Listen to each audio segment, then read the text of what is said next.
This winter is about to take a huge turn as we are anticipating several different storms over the next couple of weeks that'll be capable of heavy snowfall in addition to the return of significant severe weather. Also, we are expecting another Arctic blast in one part of the United States as we go into this weekend. So in today's forecast, we're going to break down exactly what you need to know about the weather that'll be impacting the United States over the next couple of weeks. And we'll begin with what's happening across the country today, and it is actually relatively active. We currently have a big storm system in the southeast this morning that is posing a threat for showers and thunderstorms, localized flooding, and even a low tornado risk will exist in Florida today. The main area that we're watching for an isolated tornado threat would be just south of Tampa, back through the Keys of Florida, and also just offshore. We might even see a big fishnado or two, so definitely going to be something to watch for later today. And then back over in the Midwest, we have an Alberta Clipper that is just passing off to the north there of the Midwest. This will bring a mix of some showers and even some snow showers today across parts of the Midwest before eventually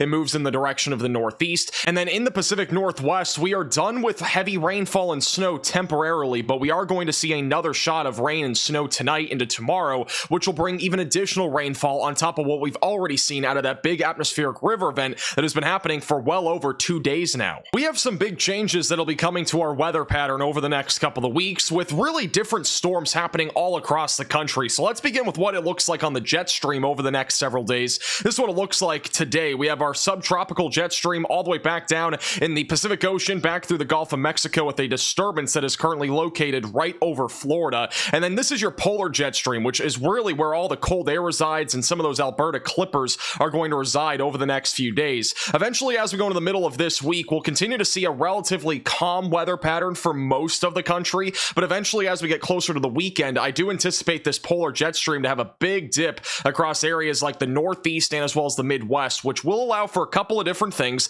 one of which being much colder weather will arrive this weekend to many areas from the Midwest back through the East Coast. And then secondly, I'm expecting a few Alberta Clippers to bring the potential for snow and as well as rainfall to areas like the Midwest, Ohio Valley, and Northeast. So while all of that is happening in the Northeast over the weekend, we're going to have multiple storm systems that are going to be coming out of the Pacific Ocean as we go into the weekend and next week. The first one will be as we go into Saturday and Sunday back over in the Southwest. This system does not appear as if it is going to be causing any big problems for most of the United States. It may be a system to watch for early next week back over in the southern plains, maybe for an isolated severe weather risk, but overall we're just expecting some showers and a couple of isolated thunderstorms, not anticipating snow out of this system. But the system that I do think has a much better shot at producing the threat of both severe weather and maybe even the return of a significant winter storm would be as we go into Tuesday and Wednesday of next week. A large-scale trough is likely to be moving over the Rocky Mountains as we go into Monday into Tuesday, strong jet stream as well. And this is going to be more oriented with the polar jet stream, which means we're going to also have a lot more mixing, which means cold and warm air is going to mix, and we should see a couple of different things, one of which being the potential for some snowfall in and around where that low pressure center is. And then there's also going to likely be a threat of severe weather associated with this back through areas like the southern plains, southeast, and the Ohio Valley. Now keep in mind that this is still about 8 to 9 days from now. Things are definitely going to be changing. We don't exactly know where we'll see any severe weather, snow, and exactly what the magnitude of the system will be. However, confidence is growing that we are going to be seeing a large storm sometime within the first 7 or 8 days of March, and this is likely going to be one of them. And in all honesty, we could actually see a couple of different large storms here across the United States. So definitely going to be a time frame to watch for. Make sure you're subscribed to the channel, and we'll keep you posted with the latest on these large storms that are likely in the first couple of weeks of March. Now let's put this all more into simplistic terms by looking at the future radar for the next few days. This is what it looks like today. We got showers and thunderstorms moving into Florida throughout the daytime today. Lots of rain coming. There will be a risk, I think, of an isolated tornado back along the west coast of Florida, mainly south of Tampa later this afternoon. Even the Florida Keys could end up seeing something. A few fishnados also being possible. I'll talk more about that here in just a moment. Back over in parts of the Midwest and also back into Canada, a lot of snow is going to be falling, mainly in Canada. Not really much left there in the Midwest. The majority of the snow and rain has stayed off to your north. Eventually, as we go into Tuesday morning, a little bit of snow and rain that'll be moving into areas like the Northeast on the backside of this Alberta Clipper, so definitely make sure you're aware of that. I don't anticipate any significant snowfall accumulation in these areas. It would just be light snowfall. As we go into Wednesday, another Alberta Clipper will be moving across the Great Lakes in the Northeast, and eventually by Thursday and Friday, you're going to get sick of all these Alberta Clippers because another one is likely as we go into Friday and Saturday back over in the Midwest, Ohio Valley, and Northeast, with additional snowfall and rain being possible possible, but I've got to be honest, none of these look like they're going to be causing winter storm conditions. A lot of this is just going to be some light to moderate snowfall, and really overall not much more than 3 to 4 inches of snow will come out of most of these. And then by next week, overall, we're talking about a much more active weather pattern. It will begin with likely a much smaller disturbance, but I think eventually as we get closer to Wednesday and Thursday, we could be talking about a particularly large storm in the United States with a mix of, again, severe weather and also the threat for a winter storm component. But again, it's just too early to get into specific details exactly what's going to be happening here. At this point, it's anybody's guess in terms of where we'll see snow or even severe weather, and exactly the magnitude of how large this will be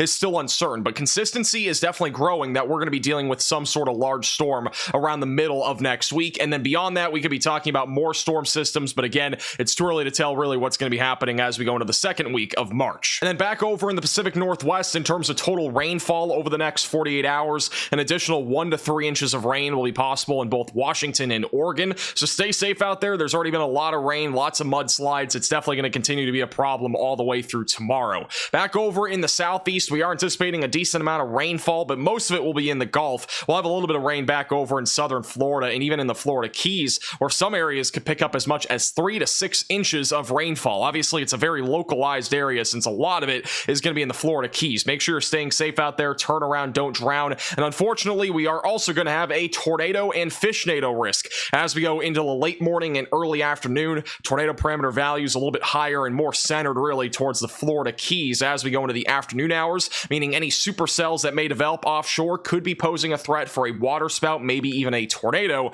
during the afternoon hours, and it really will diminish, I think, right after about 5 or 6 o'clock tonight. So stay weather aware if you're in the Florida Keys. Very, very, very low chance we go live tonight, but in case we do, make sure you do subscribe to the channel. And while all this crazy weather is happening, we got a warm weather pattern ahead of us here for the next 7 days or so. For most of the country, above average temperatures will continue even in the middle and end of this week before eventually a shot of Arctic air will move into areas like the Ohio Valley, Northeast, and Midwest as we go into the late weekend as well as into the weekend. A more intense shot of cold air will likely simmer in as we go into late Saturday and Sunday for many of these areas. And then eventually as we go into next week, overall warm weather will continue. I would not be surprised if we had record-breaking high temperatures in a lot of areas during the middle of next week before eventually we see a storm system move across the Rockies, and then eventually that'll be moving into areas like the Midwest. That will create the potential for some very warm weather in addition to the threat even for another cold blast. But I do not anticipate anything like what we saw in the middle of February when it comes to the cold weather.